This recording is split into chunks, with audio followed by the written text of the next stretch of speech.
Hello everyone, Ashok powerful channel में आप सबका वेलकम है।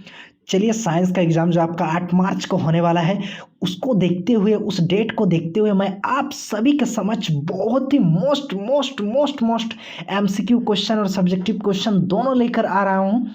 ये क्वेश्चन सब आपको दिखा देंगे कि 2024 में किस टाइप का क्वेश्चन पूछा गया था साइंस से। मैं उस क्वेश्चन का आंसर सारा इस वीडियो के थ्रू बताएंगे। चलिए अब शुरू करते हैं। बस वीडियो को बिना स्किप करके शुरू से लेकर लास्ट तक आपको ध्यान से देखना है। चलिए स्टार्ट करते हैं। क्वेश्चन नंबर 1 देखिए, ये सब जितना क्वेश्चन है, ये सब क्वेश्चन मैं आपके लिए बना के लाया हूँ, ठीक है, जो आपका 2024 में पूछा गया क्वेश्चन है, ठीक है। ये रहा आपका सबसे पहला नंबर वाला क्वेश्चन, ठीक है, क्वेश्चन नंबर 1, ठीक है। क्वेश्चन नंबर 1 आपसे क्या पूछा जा रहा है देख लीजिए सबसे पहले, ठीक है। ये रहा आपका क्वेश्चन नंबर 1। क्वेश्चन नंबर 1 आपका क्या है देखिए, उच्च कोटि का पॉलिश किया हुआ कांच का पृष्ठ, मतलब उच्च कोटि का पॉलिश किया हुआ जो कांच का पृष्ठ होता है, सबसे पहले जान लीजिए कि कांच का पृष्ठ का मतलब ये एक लेंस है। ये क्या है? एक लेंस है। और इस लेंस में यह बाहर तरफ क्या किया जाता है? पॉलिश किया हुआ, पेंट किया हुआ रहता है। क्योंकि अगर बाहर तरफ अगर पेंट नहीं करेंगे तो इससे क्या होगा ना कि यह जो भी प्रकाश से आने वाली किरण है, इससे क्या हो जाएगी? पार हो जाएगी। तो पीछे तरफ जो भी पेंट किया हुआ रहता है, इसका मतलब ये क्या रहता है? आपका मिरर रहता है, दर्पण रहता है। तो इसीलिए इसका करेक्ट आंसर जो होगा वो आपका सी नंबर 2 हो जाएगा। दर्पण इसका सही आंसर हो जाएगा, यानी 1 नंबर का आपका सी नंबर 2 सही आंसर हो जाएगा, ठीक है। चलिए सेकंड नंबर क्वेश्चन की ओर बढ़े। और सेकंड नंबर क्वेश्चन ये रहा आपका स्क्रीन के सामने। चलिए सबसे पहले सेकंड नंबर क्वेश्चन के बारे में अगर बात करेंगे तो सेकंड नंबर क्वेश्चन देख लीजिए क्या है कि 30 सेंटीमीटर फोकस दूरी के अवतल दर्पण की फोकस दूरी का वस्तु को कहाँ पे रखा गया कि प्रतिबिंब की दूरी। देखिए सबसे पहले अगर बात करेंगे कि एक आपका कौन सा दर्पण है, तो अगर दर्पण का बात करेंगे तो ये आपका मान लीजिए ये आपका अवतल दर्पण है। ये कौन सा दर्पण है? आपका अवतल दर्पण है, ठीक है। और ये अवतल दर्पण में मान लीजिए, इस अवतल दर्पण में क्या होता है? बाहर तरफ पेंट किया हुआ रहता है। किधर की पेंट किया हुआ रहता है? तो बाहर तरफ आपका क्या पेंट किया हुआ रहता है आपका, यानी ये मान लीजिए एक अवतल दर्पण है। ये आपका क्या है? अवतल दर्पण है, ठीक है। और अगर बात करेंगे तो थोड़ा सा देख लीजिए कि यहाँ पे इसका क्या है? एफ है। यहाँ पे आपका क्या है? सी है, ठीक है। अगर वस्तु आपका कहाँ रखा है? क्वेश्चन में देख लीजिए, ये आपका क्वेश्चन में बोल रहा है कि फोकस दूरी कितना है? 30 सेंटीमीटर। यहाँ से लेके यहाँ तक की जो दूरी है वो आपका कितना है? 30 सेंटीमीटर है। तो 30 सेंटीमीटर की दूरी पर कोई वस्तु रखा है, तो यहाँ पे कोई वस्तु रखा है। ये दर्पण सीधा जाएगी, मुख्य अक्ष के समांतर जाएगी, दर्पण से टकराएगी और फोकस से होते हुए क्या होगी? बाहर निकल जाएगी, ठीक है। और अगर किसी वस्तु का हम सी से होते हुए खींचेंगे तो हम पढ़ चुके हैं, इसी से आता भी है और जाता भी है। इसी से क्या होता है? आपका आता भी है और जाता भी है। पीछे तरफ पेंट किया हुआ है। तो अगर इसका प्रतिबिंब की स्थिति देखेंगे, तो कहाँ पे बनेगी? ये अनंत में बनेगा। तो इसीलिए इसका करेक्ट आंसर हो जाएगा कि अनंत पे। इसका सी नंबर 2 सही आंसर हो जाएगा, ठीक है। चलिए क्वेश्चन नंबर 3 की ओर मूव ऑन करते हैं। क्वेश्चन नंबर 3 ये आपका रहा स्क्रीन के सामने, देख लीजिए क्वेश्चन नंबर 3, ठीक है। क्वेश्चन नंबर 3 को ध्यान से पढ़िए। सबसे पहले क्वेश्चन देख लीजिए क्या बोल रहा है कि एक अवतल लेंस की फोकस दूरी 20 सेंटीमीटर है, इसकी क्षमता क्या है? सबसे पहले देख लीजिए कि अवतल लेंस की फोकस दूरी एफ इक्वल टू आपका कितना दिया है? एफ इक्वल टू आपको दिया है 20 सेंटीमीटर। कितना सेंटीमीटर? 20 सेंटीमीटर दिया है। तो सबसे पहले फोकस दूरी हमेशा किस में होता है? मीटर में। अगर क्षमता की बात करेंगे तो क्षमता का जो फोकस दूरी होता है वो हमेशा आपका किस में होता है? मीटर में होता है। तो अगर एफ का बात करेंगे तो एफ इक्वल टू इसको मीटर में कन्वर्ट करेंगे तो 100 से क्या करेंगे? डिवाइडेड करेंगे। किससे डिवाइडेड करेंगे? 100 से। जब 100 से डिवाइडेड करेंगे तो ये 0.02 आपका क्या हो जाए? आपका 0.2 मीटर होगा। कितना होगा? 0.2 मीटर होगा आपका। तो इसीलिए इसका यहाँ पर मीटर में जैसे हम कन्वर्ट किए, मीटर में कन्वर्ट करने के बाद कितना आया? 0.2 मीटर। अब देखिए आपका जो क्षमता निकालना है, क्षमता का मतलब क्या होता है? पी। तो पी इक्वल टू आपके क्या होता है? 1 बाई क्या होता है? एफ होता है। 1 बाई क्या होता है? एफ होता है। तो अगर बात करेंगे ये 1 और एफ का वैल्यू अभी निकालें हम 0.2, ठीक है। ये वाला पॉइंट हटाएंगे तो ऊपर कितना होगा आपका? 10 होगा, ठीक है। 2 पचे कितना होता है आपका? 10। यानी ये कितना निकला? अगर पी का बात करेंगे तो पी इक्वल टू आपका आया 5, ठीक है। लेकिन सबसे पहली बात है कि आपको जानना पड़ेगा कि यहाँ पे जो अवतल लेंस है, अवतल लेंस की क्षमता किस में होती है? तो हमेशा याद रखना डियर स्टूडेंट, अवतल लेंस की क्षमता हमेशा माइनस में होती है। और अगर उत्तल लेंस का बात किया तो उत्तल लेंस का क्षमता आपका किस में होती है? प्लस में होती है। तो इसीलिए आपका -5 और डी का मतलब होता है लेंस की क्षमता का SI यूनिट क्या होता है? डायरेक्टर। इसीलिए इसका करेक्ट आंसर हो जाएगा आपका 5 डायरेक्टर। आपका डी नंबर 2 सही आंसर हो जाएगा, ठीक है। चलिए क्वेश्चन नंबर 4 की ओर मूव ऑन करते हैं, ठीक है। क्वेश्चन नंबर 4 की ओर मूव ऑन करते हैं। चलिए क्वेश्चन नंबर 4 ये रहा आपका स्क्रीन के सामने। क्वेश्चन नंबर 4 देख लीजिए। क्वेश्चन नंबर 4 आपका क्या है, देख लीजिए कि अवतल लेंस में आवर्धन बराबर होता है। आवर्धन का मतलब होता है ऊंचाई। तो अवतल लेंस में जो आवर्धन इक्वल टू होता है ना, एम इक्वल टू होता है, याद रखेंगे, भी बट्टा यू बराबर होता है एच डैश बट्टा एच। क्या होता है, एच डैश बट्टा एच। लेकिन इसमें देखिए एच डैश बट्टा एच का तो कोई रोल नहीं है, तो इसीलिए इसका अगर देखेंगे तो इसका अगर बात करेंगे तो इसका सबसे पहले देख लीजिए भी बाई यू क्या होता है, अवतल लेंस में आवर्धन इक्वल टू जो होता है भी बाई यू होता है, इसलिए आपका बी नंबर 2 सही आंसर हो जाएगा। ठीक है, चलिए क्वेश्चन नंबर 5 की ओर मूव ऑन करते हैं। और ये रहा क्वेश्चन नंबर 5 आपका। देखिए क्वेश्चन नंबर 5 आपका क्या है, देख लीजिए। क्वेश्चन नंबर 5 आपसे पूछा जा रहा है कि नेत्र के गोलोक का लंबा हो जाना दृष्टि दोष का उत्पन्न होता है। अगर मान लीजिए मानव नेत्र का जो गोलोक होता है वो लंबा हो जाता है, ठीक है, मान लीजिए ये नेत्र है और ये गोलोक का क्या हो जाएगा, लंबा हो जाएगा। जब गोलोक लंबा हो जाता है तो आप जान जाइए कि वो निकट दृष्टि दोष का पहचान है। अगर नेत्र का गोलोक का छोटा हो जाना आपसे पूछा जाएगा तो आपका दूरदृष्टि दोष का पहचान है। ठीक है, चलिए क्वेश्चन नंबर 6 की ओर मूव ऑन करते हैं। ठीक है, क्वेश्चन नंबर 6 की ओर मूव ऑन करते हैं। क्वेश्चन नंबर 6, चलिए ये रहा क्वेश्चन नंबर 6 आपका स्क्रीन के सामने। चलिए क्वेश्चन नंबर 6 आपका क्या है, देख लीजिए। तीव्र प्रकाश में पुतली की आकृति हो जाती है, मतलब अचानक, जैसे मान लीजिए यह हमारा आँख है, इस आँख में क्या होता है ना, कभी कभी अचानक स्पीड से क्या आता है, तीव्र प्रकाश आने लगता है, स्पीड से प्रकाश आने लगता है। तो उसके कारण उसका आकृति में क्या होता है, उसका आकृति में किस प्रकार का परिवर्तन होता है, तो याद रखिएगा उस समय वो छोटी हो जाती है। वो कैसे होती है, उसका आकृति का पुतली जो होता है, पुतली में क्या करती है, सूर्य से आने वाली प्रकाश की किरण की मात्रा को कौन नियंत्रित करती है, तो पुतली नियंत्रित करती है। तो पुतली उस समय क्या हो जाती है, छोटी हो जाती है। चलिए क्वेश्चन नंबर 7 की ओर मूव ऑन करते हैं। ये रहा क्वेश्चन नंबर 7 आपका स्क्रीन के सामने। ठीक है, चलिए क्वेश्चन नंबर 7। क्वेश्चन नंबर 7 क्या है, देखिए सबसे पहले बोल रहा है कि निम्न में कौन सा मात्रक एम्पियर के बराबर होता है। सबसे पहले देख लीजिए एम्पियर किसका ऐसा मात्रक होती है। अगर विद्युत धारा का बात करेंगे तो विद्युत धारा आई, विद्युत धारा को किससे सूचित किया जाता है, आई। तो आई इक्वल टू आपका क्या होता है, आवेश बटा समय होता है, यानी क्यू बटा टी होता है। अगर सबसे पहले बात करेंगे तो आवेश को किससे मापा जाता है, कूलाम से, ठीक है, और समय को किससे मापा जाता है, सेकंड से।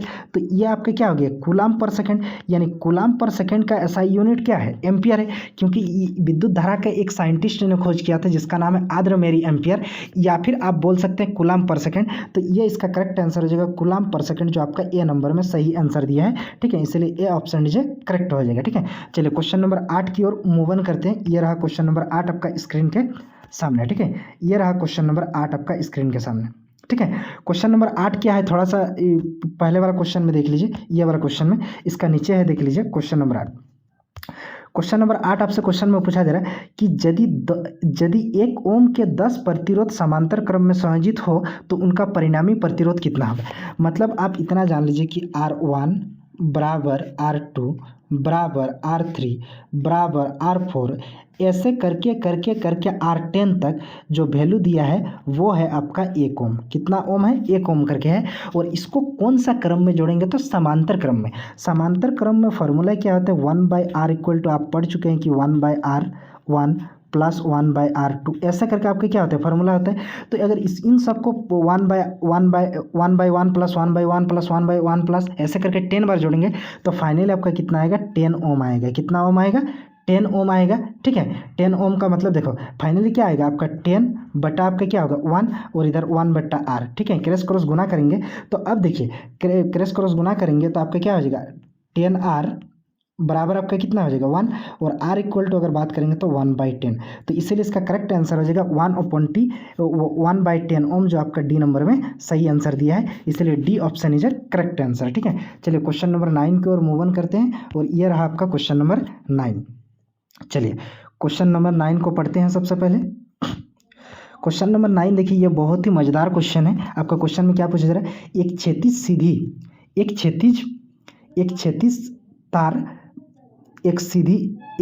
सीधी तार में धारा की दिशा पूर्व से पश्चिम की ओर है। तार से ठीक नीचे स्थित बिंदु की चुंबकीय क्षेत्र रेखाएं। तो देखिए इसका जो चुंबकीय क्षेत्र रेखाएं होगी वो आपका उत्तर से दक्षिण की ओर होगी। ए नंबर 2 इसका सही आंसर हो जाएगा। ठीक है, चलिए क्वेश्चन नंबर 10 की ओर मूव ऑन करते हैं। और क्वेश्चन नंबर 10 ये रहा आपका स्क्रीन के सामने। ठीक है, चलिए क्वेश्चन नंबर 10 ये रहा आपका स्क्रीन के सामने। क्वेश्चन नंबर 10 आपका क्या है देख लीजिए। अगर बात करेंगे कि पृथ्वी पर ऊर्जा का मुख्य स्रोत क्या है, हमारा जो ये पृथ्वी है, इस पृथ्वी में ऊर्जा का भंडार जो मेन स्रोत है ना, वो याद रखिएगा सूर्य, इसलिए इसका डी नंबर 2 सही आंसर हो जाएगा। ठीक है, चलिए क्वेश्चन नंबर 8 की ओर क्वेश्चन नंबर 11 की ओर मूव ऑन करते हैं। तो क्वेश्चन नंबर 11 ये रहा आपका स्क्रीन के सामने, देख लीजिए। क्वेश्चन नंबर 11 आपका क्वेश्चन में क्या पूछा जा रहा है देख लीजिए।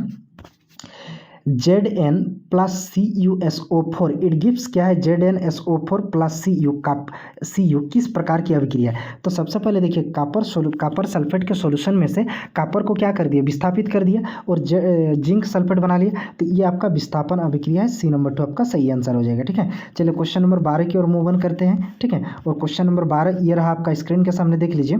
ठीक है, क्वेश्चन नंबर 12 कि चांदी के ऊपर काली परत चढ़ना किसका उदाहरण है। देखो जैसा हम लोग चांदी का चेन पहनते हैं ना, उसमें क्या होता है ना, किसी किसी का काली परत चढ़ जाता है। ठीक है, तो वह किसके वजह से, संचारण के कारण होती है। तो ए नंबर 2 इसका सही आंसर हो जाएगा।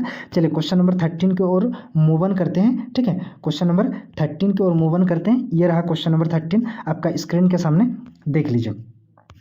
क्वेश्चन नंबर 13 आपसे क्या पूछा जा रहा है, देख लीजिए कि अम्ल के जलीय विलयन में उत्पन्न होता है। हमेशा एक चीज़ याद रखेंगे, मान लीजिए यहाँ पे पानी है, यहाँ पे क्या है आपका पानी है, और इसमें जैसे ही कोई HCl अम्ल मिला देंगे, तो इसमें जैसे HCl अम्ल मिला देंगे तो इसमें मिलाने के बाद ये अम्ल पानी के साथ घुलकर कौन सा आयन उत्पन्न करता है, तो H+ आयन उत्पन्न करता है। कौन सा आयन उत्पन्न करता है, H+ आयन। तो इसीलिए इसका करेक्ट आंसर हो जाएगा बी नंबर 2 जो आपका H+ आयन है। ठीक है, चलिए क्वेश्चन नंबर 14 की ओर मूव ऑन करते हैं।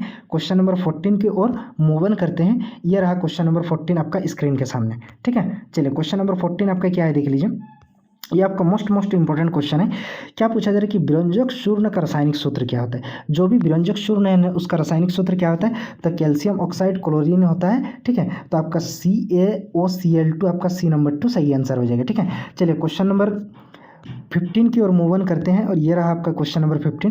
क्वेश्चन नंबर 15 अगर देखेंगे तो क्वेश्चन नंबर 15 क्या देखें, निम्न में कौन सी धातु सर्वाधिक तन्य है, मतलब कौन ऐसा धातु है जिसको सबसे ज़्यादा खींचा जा सकता है। तो आपको सुन के आश्चर्य होगा, सोना सबसे ज़्यादा खींचा जा सकता है। अगर आपको बता दूं कि 1 ग्राम सोना जो होता है ना, 1 ग्राम को हम कितना दूर तक खींच सकते हैं, 2 किलोमीटर तक खींच सकते हैं। कितना, 2 किलोमीटर तक। इसीलिए इसका करेक्ट आंसर हो जाएगा ए नंबर 2। ठीक है, कौन सा करेक्ट आंसर हो जाएगा, ए नंबर 2 आपका सही आंसर हो जाएगा। ठीक है, चलिए क्वेश्चन नंबर 16, क्वेश्चन नंबर 16 की ओर मूव ऑन करते हैं। ये रहा आपका क्वेश्चन नंबर 16।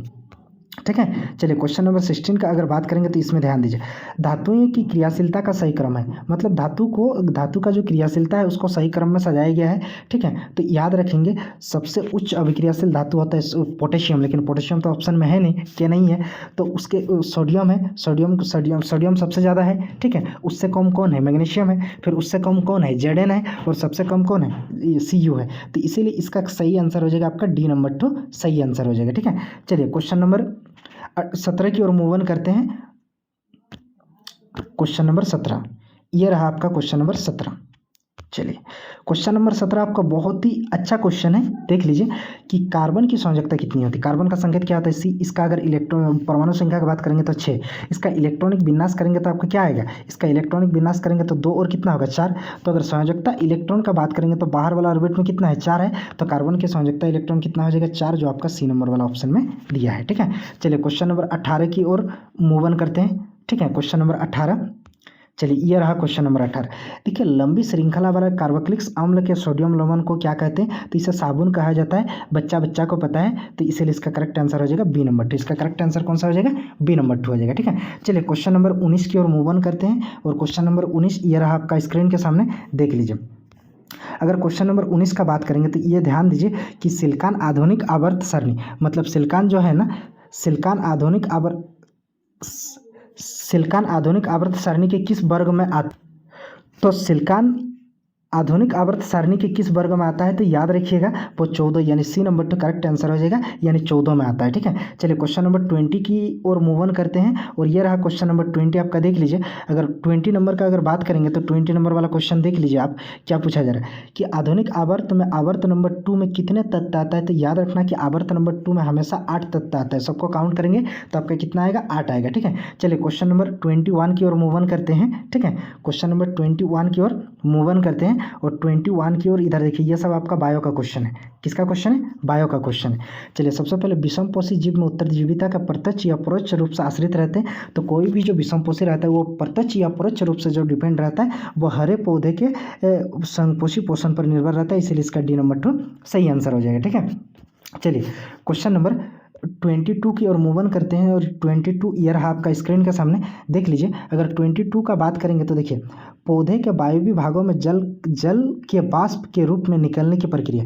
देखो, पेड़ पौधा से जल वाष्प के रूप में जो निकलता है ना, तो उसे क्या बोला जाता है? वाष्पीकरण बोला जाता है, इसलिए इसका डी नंबर 2 सही आंसर हो जाएगा। ठीक है, चलिए क्वेश्चन नंबर 23 की ओर मूव ऑन करते हैं, और ये रहा आपका 23 नंबर वाला क्वेश्चन। देख लीजिए 23 नंबर वाला क्वेश्चन क्या है, देख लीजिए आपका 23 नंबर वाला क्वेश्चन बोल रहा है, दो तंत्रिका कोशिकाएं, ये एक तंत्रिका कोशिकाएं, ये एक तंत्रिका कोशिकाएं। इन दोनों तंत्रिका कोशिकाओं का मध्य जो खाली स्थान होता है ना, जैसे ये बीच में इसका मध्य में जो खाली स्थान हो रहा है, इस खाली स्थान को क्या कहा जाता है? ठीक है, इस मध्य दो तंत्रिका कोशिकाओं का मध्य खाली स्थान को क्या कहते हैं? सिनेप्स कहते हैं। सी नंबर 2 आपका सही आंसर हो जाएगा। ठीक है, चलिए क्वेश्चन नंबर 24 की ओर मूव ऑन करते हैं, और क्वेश्चन नंबर 24 ये रहा आपका स्क्रीन के सामने, देख लीजिए क्वेश्चन नंबर 24 आपका क्या है।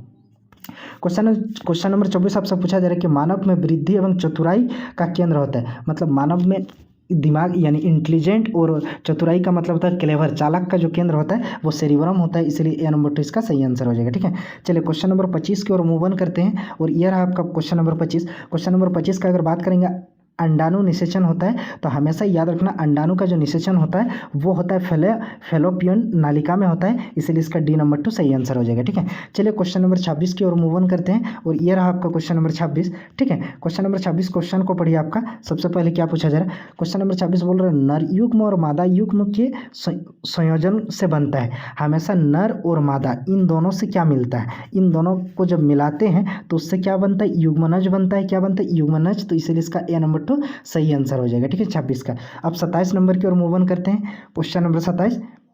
चलिए, ये रहा क्वेश्चन नंबर 27 आपका स्क्रीन के सामने। ठीक है, क्वेश्चन नंबर 27 आपका क्या कुछ पूछा जा रहा है? अपशोषी अंग का उदाहरण है। देखिए, कर्णपलव की पेशियां, ये भी अपशोषी अंग है, क्योंकि इसमें आवाज अवशोषण होता है।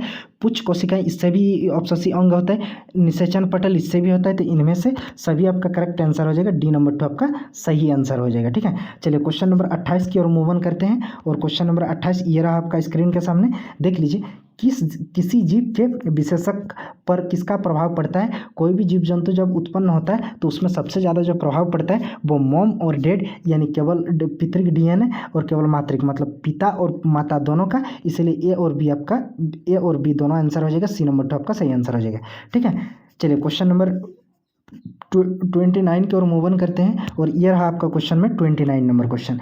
29 नंबर क्वेश्चन आपका मोस्ट इंपॉर्टेंट क्वेश्चन है, थोड़ा सा देख लीजिए। क्या बोल रहे हो? ओजोन परत का अपक्षय। ओजोन परत जो होता है ना, अपक्षय का मतलब होता है ओजोन परत। ओजोन का सूत्र क्या होता है? O3, यानी ऑक्सीजन का 3 परमाणु से मिलकर बना होता है। अगर बात करेंगे ओजोन का काम क्या है, तो सूर्य जैसा आने वाला जो भी परावैंगनिक किरण सब है ना, उसको रोकने का काम करती है। अगर वो पृथ्वी तक पहुंच जाएगी तो पहुंचने के बाद क्या होता है? पेड़ पौधा का जो पिगमेंटेशन होता है वो आपका खत्म हो जाएगा, पिगमेंटो। ठीक है, उसके बाद साथ साथ में क्या होता है? इंसान का स्किन कैंसर हो जाएगा, ब्रेन कैंसर हो जाएगा, पेड़ पौधा जलने लगेगा, तो उसको रोकने का काम करती है। तो ये जो ओजोन परत का अपक्षय हो रहा है, इसका होने का सबसे मेन कारण है CFC, क्लोरोफ्लोरोकार्बन के कारण ये धीरे धीरे अपक्षय हो रहा है। ठीक है, चलिए क्वेश्चन नंबर 30 की ओर मूव ऑन करते हैं। क्वेश्चन नंबर 30 की ओर मूव ऑन करते हैं,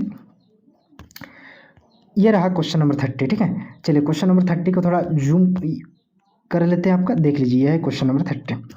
क्वेश्चन नंबर 30 का अगर बात करेंगे तो क्वेश्चन नंबर 30 देख लीजिए। आपका क्वेश्चन में क्या पूछा जा रहा है? विश्व में सबसे तेजी के साथ घटता जा रहा प्राकृतिक संसाधन, मतलब पूरा वर्ल्ड में अगर बात करेंगे सबसे ज़्यादा तेजी से घट रहा है कौन सा प्राकृतिक संसाधन है? तो आपको याद रखना है, जल तो नहीं घट रहा है, ठीक है, पवन भी नहीं घट रहा है, सूर्य का प्रकाश भी नहीं घट रहा है, बल्कि घट तो रहा है वन का घटने का जो फॉरेस्ट का घटने का जो रेट है ना, बहुत ज़्यादा स्पीड घट रहा है, इसीलिए इसका बी नंबर आंसर हो जाएगा। आई होप हमको लगता है कि ये 2024 में पूछा गया 30 का 30 MCQ क्वेश्चन आपको पूरी तरह से समझ गए होंगे।